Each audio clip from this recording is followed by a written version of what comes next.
From genocidal beings to punk cephalopods, this is why Pearl is the strongest Splatoon character by far.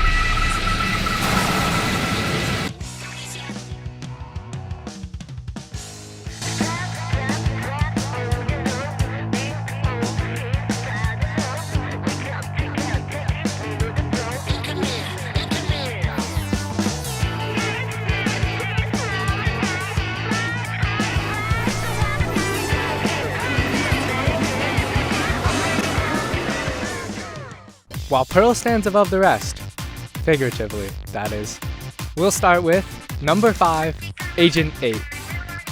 The playable character in Octo Expansion and Side Order, Agent 8 is the strongest among all of the other agents and idols. In Splatoon 1, Callie and Marie cannot save their grandpa, Captain Cuttlefish, on their own, instead relying on Agent 3. Agent 3 is also stronger than Agent 4, the protagonist of Splatoon 2, as Agent 4 required more help to defeat Octavio in the final battle. However, Agent 8 then goes on to defeat Agent 3 during the events of Octo Expansion.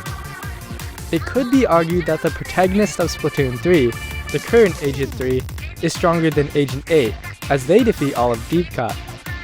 But in their final battle, they received a lot more help, so I'm putting Agent 8 on top. But as strong as Agent 8 is, having trained in the Octarian army, defeated the Spire of Order, and helped save civilization twice, 8 is nothing compared to number 4, Great Zapfish. Okay, let me just say, I agree. Little Zappy wouldn't hurt a fly. But if he would... yeah, I'm scared too. There are at least 2 known Great Zapfish, the one in Splatsville and the one in Inkopolis. They can generate enough power to fuel entire cities. In all 3 games, the Zapfish are used by the antagonists to power their schemes. DJ Octavio uses it for his Octobot King, and Mr. Grizz uses it for the Spirit Lifter. Zapfish are not the only source of power in the Splatoon series though, as Commander Tartar uses solar power in his boss fight. However, solar is not always accessible, so the Zapfish are the best alternative. Which makes you think, hey, why are the Inklings hogging all the electric eels when the Octarians are starving for energy?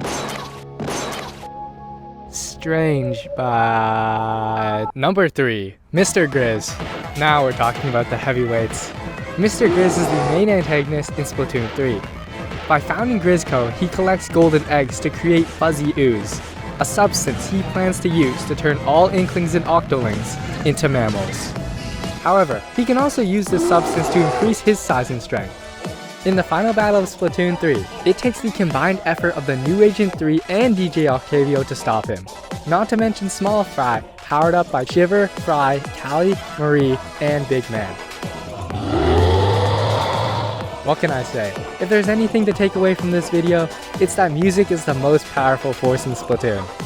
Even more powerful than number 2, Commander Tartar. An AI originally designed to pass on humanity's knowledge, Tartar is disgusted by cephalopod society and their frivolous wars and fashion obsession. He creates sanitized Octarians, his ideal life form, and plans to wipe out all other beings. He builds a weapon powerful enough to destroy the world. The only way to stop him is by preventing the statue from charging by covering it in ink.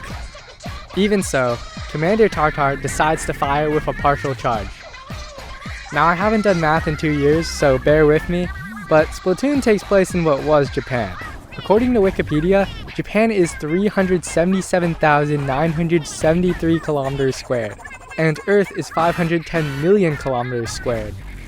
Japan isn't even 1% of Earth's surface area. Commander Tartar's weapon takes 3 minutes to charge. Therefore, even if Commander Tartar was able to charge his weapon for 1 second, he'd be able to destroy all of cephalopod society almost 8 times over. And Squiddos? Uh-oh. But thankfully, we have a weapon that, to put it simply, is a bit off the hook. Number 1, Pearl. Pearl is the smaller half of Off the Hook, the idol duo from Splatoon 2. Maining the dualies, Pearl's personality is just as wild as her dodge rolling. She loves a challenge, spontaneously starts rapping, and definitely has her quirks. But her most unique trait is her voice. It is so loud, Pearl has to practice in the mountains for the safety of others. Using her princess cannon, she doesn't just stop Commander Tartar, she counters him entirely. With a little more math, that means Pearl is really flippin' strong. While it could be argued that a full-powered blast would be more powerful than Pearl's Booyah, Pearl isn't at her max either. Pearl says that she hasn't done a battle cry in forever, and that she isn't even sure she can anymore. But rusty as she is, she still demolishes the weapon. That is why Pearl, the tiniest squid with the biggest forehead, is the strongest character in Splatoon. While new threats are destined to arise, this princess ain't no damsel in distress. It just goes to show that you don't need speed, size, or a serious attitude, just a little bit of heart, some friends, and a kick-ass soundtrack.